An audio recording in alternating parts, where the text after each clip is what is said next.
Welcome all. In this video, we shall discuss the simulation of motion of damped harmonic oscillator. In previous video, we have discussed motion of pure harmonic oscillator using Euler's method. In this simulation, we are going to use Newton-Feynman method, which is almost similar to Euler's method. Okay, now let us briefly discuss Newton-Feynman method. You are given y dash is equal to f of xy. Y dash is nothing but dy by dx, and one initial condition is known to us, y of x0 is y0. We wish to evaluate y at some other point x, say xr, which is rh away from x0. So we have just defined the same problem in Euler's method. Now the idea is this: we just integrate this equation and we'll get y1 equal to y0 plus x0 to x1 f of xy dx. Okay, up to this point it is very similar to solution of any differential equation. The next step is this: we will substitute this, we will make some assumption to evaluate this integral. Okay, the assumption we made in Euler's method is this: we assume that in the interval x0 to x1, f of xy is equal to f of x0 y0. Okay, but here we make a slight distinction, slight difference. That is, instead of assuming that f of xy is equal to f of x0 y0, here we assume that it is f of x0 plus h by 2 y0. That means we evaluate the function somewhere at the midpoint of the interval x0 to x1. Okay, so we evaluate the function f of xy at x0 plus h by 2 y0, and we replace this function with that value. So since this is a constant function evaluated at 2 points, that will be obviously constant, you will get this value. Okay, which is very similar to our Euler's method. The only difference is in the assumption of f of xy. Okay, so with this we get this solution.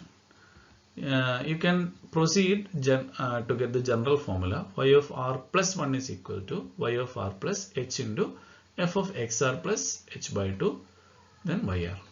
So in general, new value of y is equal to previous value of y plus h into f of the function evaluated at previous value of x plus h by 2 and y. So this is it.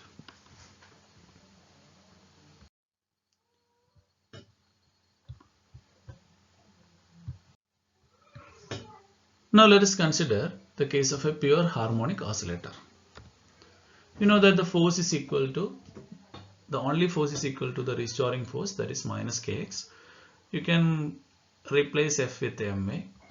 M into acceleration is nothing but d square x by dt square, that is minus kx, and we take m to the other side, giving d square x by dt square is equal to minus k by m x. We put k by m is equal to omega square, then we'll get this equation. Now if you consider a damped harmonic oscillator, in addition to the restoring force, there will be damping force as well. We know that the damping force is proportional to the velocity and is in the opposite direction of velocity. Therefore, damping force can be written as minus some constant into v. I just call that constant as b. Now, instead of f, you can write m into a, and a can be written as d square x by dt square. Now, in the next step, I take m to the other side, giving d square x by dt square is equal to minus k by m into x minus b by m into dx by dt. And as before, we have one constant k by m. K is a constant, m is also constant. We substitute that as omega square, and there is minus b by m. So we just call b by m as some constant c. With that substitution, this will this k by m as omega square and b by m as c, we can rewrite this equation as d square x by dt square, and you are taking minus k by m to this side. K by m is nothing but omega square, so it becomes plus omega square x. Then here one minus b by m is there. Substitute b by m as c, so it's minus c into dx by dt. I take that to this side, giving c plus c into dx by dt. So this is the equation. Okay, now let us consider the simulation of Newton-Feynman method. So this is the differential equation. So we can rewrite this into two first order differential equation. So the first one will be dx by dt. We put dx by dt. It's nothing but velocity. We call this as equation number 1. Okay, and this is a first order differential equation. Let me call this function as f1. So this is a function of t. This is the independent variable, and x and v are the dependent variable, is equal to v. Now solving this one, you can calculate the new values of x as the previous value of x plus some h. H is the time step. Okay, that means we wish to find out. We know what x is at a particular instant. We need to calculate new value of x. So you can call it as new x is equal to some previous x plus, this is nothing but time step into h into f1 of the function evaluated at t plus h by 2. These are the dependent variables, so you need not change it. So this will give you the new value of x. Okay, now we'll consider the next equation. So if you put dx by dt is equal to v, this equation will change as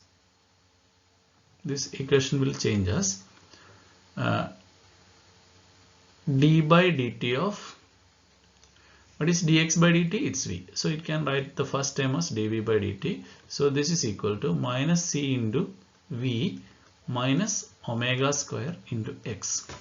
So solving, you can call this as some function f2 of variables are t, x and v equals some minus c into v minus omega square into x.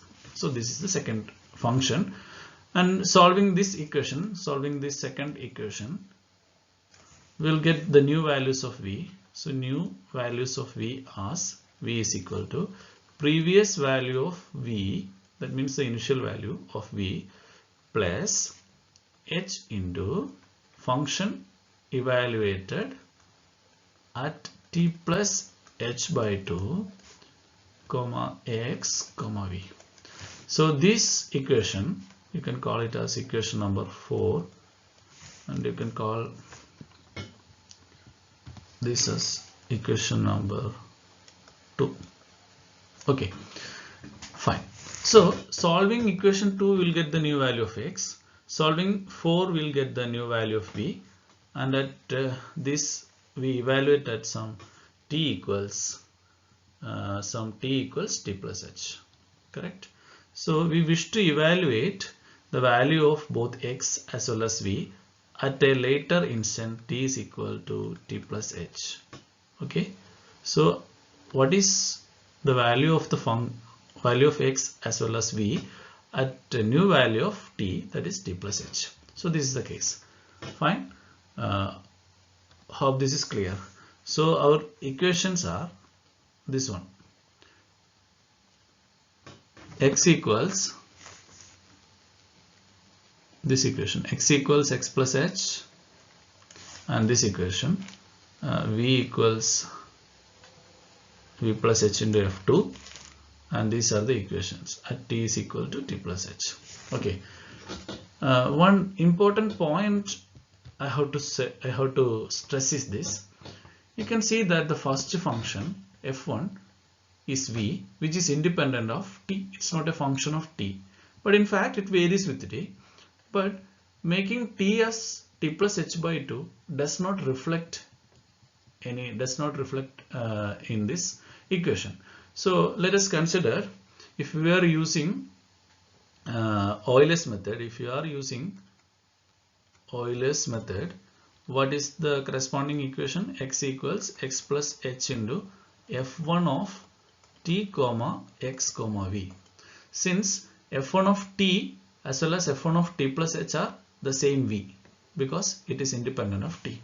And if you are using Euler's method for this equation, you will have v is equal to v plus h into f2 of t comma x comma v. And this will never make any change because your f2 is independent of t. So evaluating the function f2 at t or t plus h by 2 will give you the same value minus cv minus omega square x. So this is a case of Euler's method. Okay, so even if you are using Euler's method, you will get the same result here. Okay, so even if you are using Euler's method or Newton-Feynman method, you will have the same result. Okay, for simplicity, instead of defining f1 and f2, you may also write something like this. Simple form.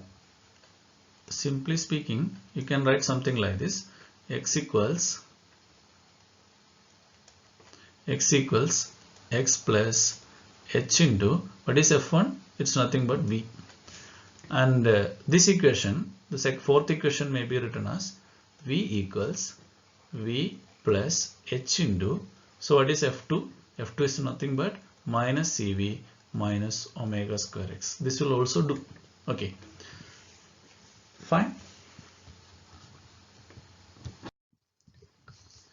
Okay, now let us develop the algorithm for simulating a damped oscillator. The algorithm. So let's recall the formula to. Let's recall the problem. So at some instant t, you will be given the position of the oscillator as well as the velocity of the oscillator. So this is the initial condition. So you are given this initial condition at some time t, the position of the oscillator as well as the velocity of the oscillator is known to us. Now the problem is this: what is the position as well as velocity at t plus h? How will you calculate that?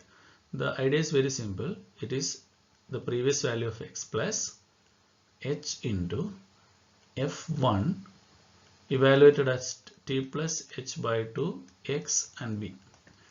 And v can be obtained from the previous value of v plus h into f2 of t plus h by 2 then x comma v.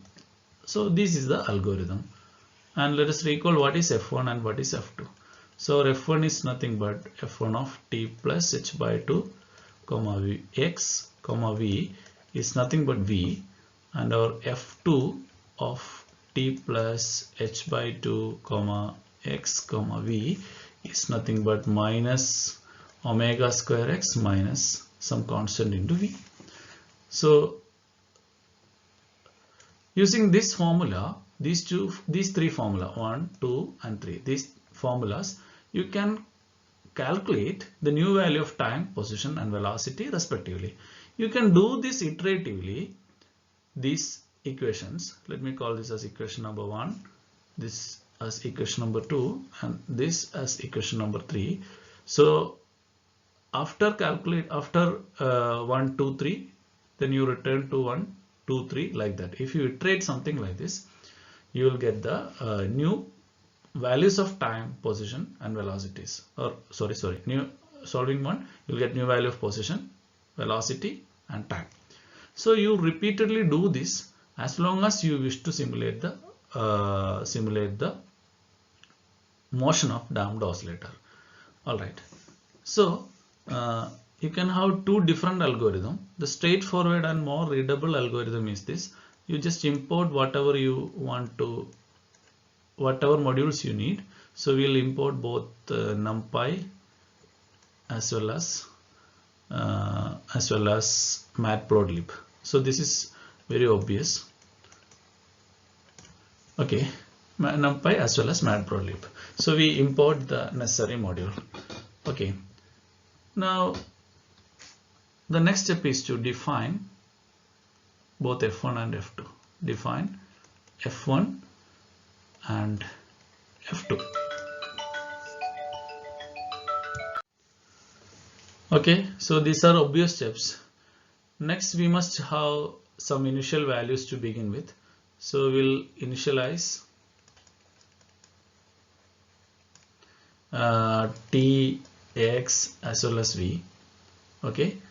Next, we have to set all parameters. Our aim is to plot the phase space.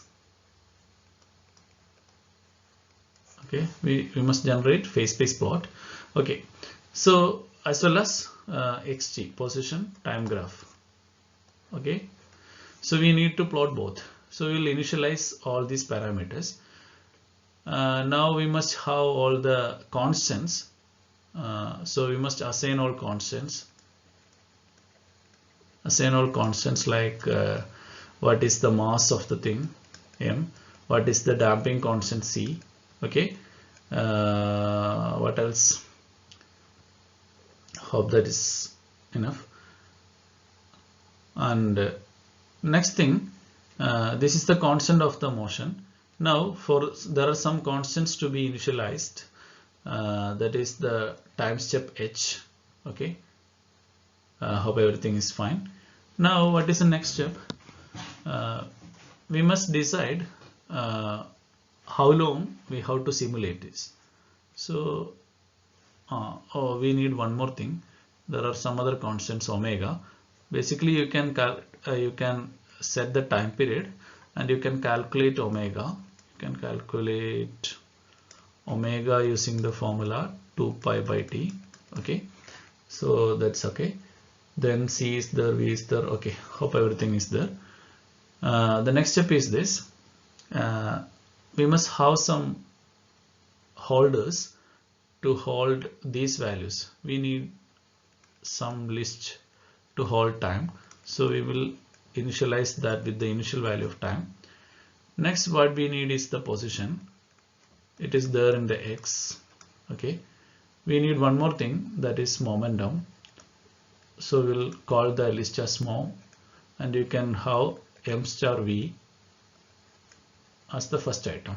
Okay, now we need one more thing, that is the maximum time of simulation, some t max. We'll call it as some tm. Say we'll set some value. So how long we need to simulate the motion. Now we have to repeatedly do something. So this is the heart of the problem. The heart of the problem is this. You must calculate the new value of x using the formula x plus h into f1. So h star f1 of t plus h by 2. Even if you call it as just t, doesn't matter because it's not that variable. The variable does not depend on t.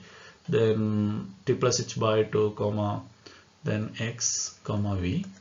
Then you have to calculate the new value of velocity. V is equal to v plus h into f2 of h star f2 of t plus h by 2 x comma v. The next step is you must calculate the new value of t as t plus h.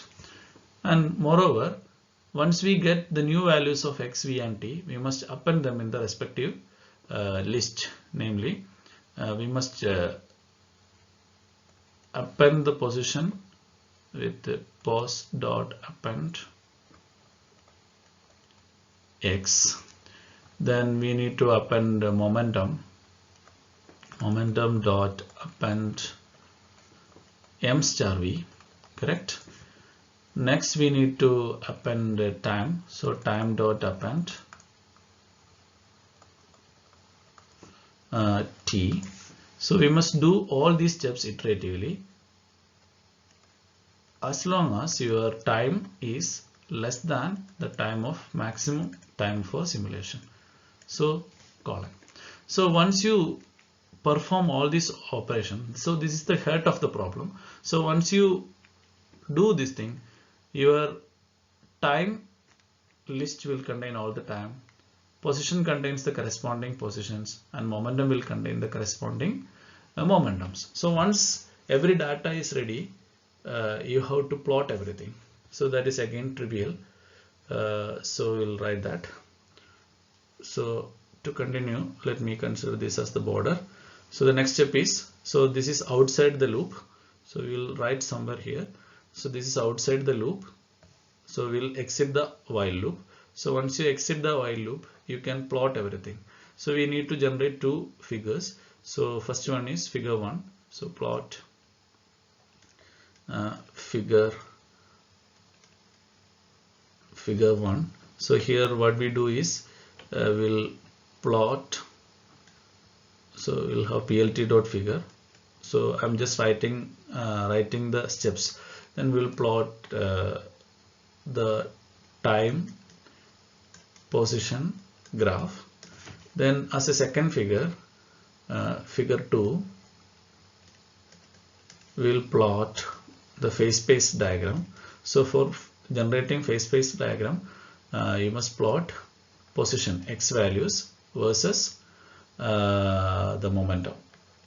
Okay, so with that our problem is solved. So we'll translate our algorithm to a Python code. So the equation may looks lengthy.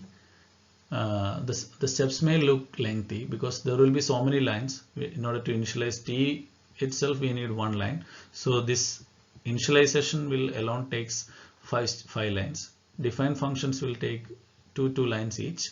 Then this initialization of constants will take some values. Okay, so everything will be there. But you need not worry about by hurting everything. So what you have to remember is these are the equations. You must do this iteratively until your time is less than this thing. Okay, so you just remember the heart of the problem. So you need to set other lines accordingly.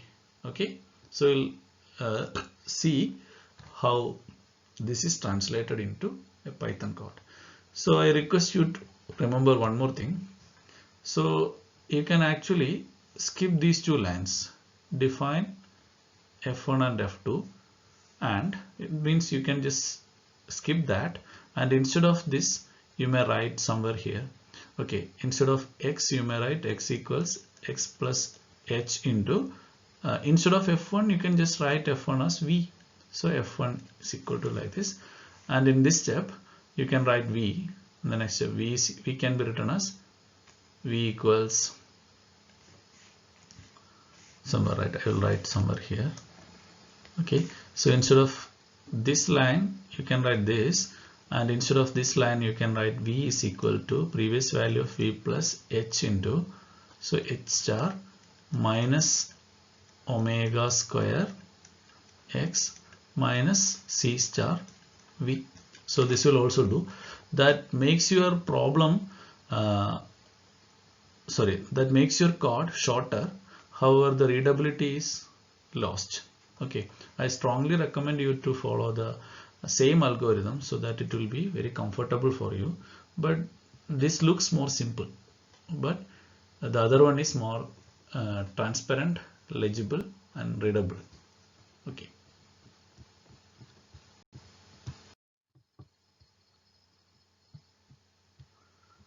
Okay, this step is obvious. We imported, then we define both the functions. We set t, x and v. We set time is equal to 0 and that x is equal to 0, that is at the midpoint. The body is having some maximum velocity 5. So while I execute the code, I may write different possibilities. I may use different possibilities, different initial conditions. H equal to, H is the time step, mass, damping constant, time period, we calculated omega. We had 3 holders to hold time, position and momentum. These steps are obvious. We set the maximum time of simulation. So you may try other values as well. After that, we have just translated these equations, iterating equations x, v and t. Then we added lines to append these informations. So once the loop is over, we will plot to both the figures position time graph of damped harmonic oscillation, and you may plot these things. So I wish to make some remarks here. The first remark I have to make is this: you may ask the user to input this thing. So instead of this line you may write C is equal to input. Oh, I made one mistake. You cannot directly use input if you are using version 3. Eval of input. Then you can give the required prompt. For instance, what is the damping constant? Okay, this is advisable. If you wish, you can input. You can ask the user to input the mass. You can ask the user to input this value h. You can ask the user to input x values and v values, initial conditions. That is up to you. Okay. Another important remark I have to make is this: as I have already explained while I am explaining the while I explained the algorithm, you can skip these two defining functions. So you may just remove these two. You can remove all those I have marked into. You can just remove these 4 lines, and here instead of this one you may write x equals x plus h star. Instead of f1 you can just write v, and here you can write v is equal to v plus h into f2. f2 is nothing but minus omega square, so that is minus w star 2 or w star w, then into x minus c into v. So you can remove these, or you can replace. So I can call like this: you can replace these two steps. Instead of this thing you can use these equations. You may try that. That will also do. So I recommend this thing because we have already this algorithm. Fine. So this is the code. I have set C as 0.3 and time period as 2 and maximum time of simulation as 50. Now let us see the graph. And we please note, at t equal to 0, the oscillator was at origin or at equilibrium position, and the speed is 5 units. So let us see the result.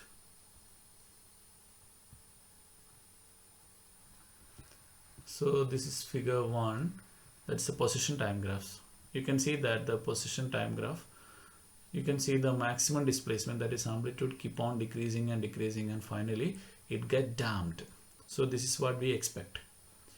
Now you can see the second figure. This is the phase space plot. It starts at this point.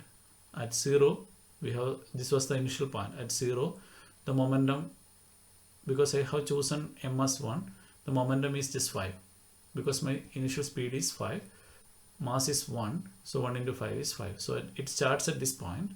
You can see that a damped oscillator is a non-conservative system whose energy continuously decreases, so it's spiral inward. You can see the phase space plot. Okay. Now you may try with the other initial conditions as well. For instance, the particle may be assumed at the maximum displacement, say some 2 units away from the equilibrium position, and there we know that the velocity will be obviously 0. So you may try that. So you can see the same kind of plot, but you can see that the initial position of the system in the phase space is here. That means at t equal to 0, the position is x equals 0, sorry, x equals 5. So this is the, sorry, x equals 2, and the velocity is 0, so the momentum is 0. So its x coordinate will be obviously 2 and the y coordinate will be 0. So that's the beginning. Okay. Another point I have to make clear is this: you can set the damping constant 0, for instance 0.0. Okay, so that means there is no damping. So what we expect is an ellipse for the phase space. Okay, as we expected, we obtained an ellipse. That means it's a conservative system, and you can see that the amplitude does not decrease in time. So this is an undamped oscillator. I have just gave you one example. Okay, making the damping constant large. For example, previously we have used 0.3. You may try a greater value, say some 0.6. Let us see how. You can see that it's spirally inward at a faster rate. Okay, you can see the gap has increased. Okay, and you can see that all of a sudden it got damped. Fine. So I request you to try all these things by yourself. Okay, thus we have discussed a damped harmonic oscillator. So I will be sharing the code with you. You may try with different values for initial values as well as different constants. I request you to write one line. Instead of assigning values, you may ask the user to input the values. So I request you to try that also. Thank you.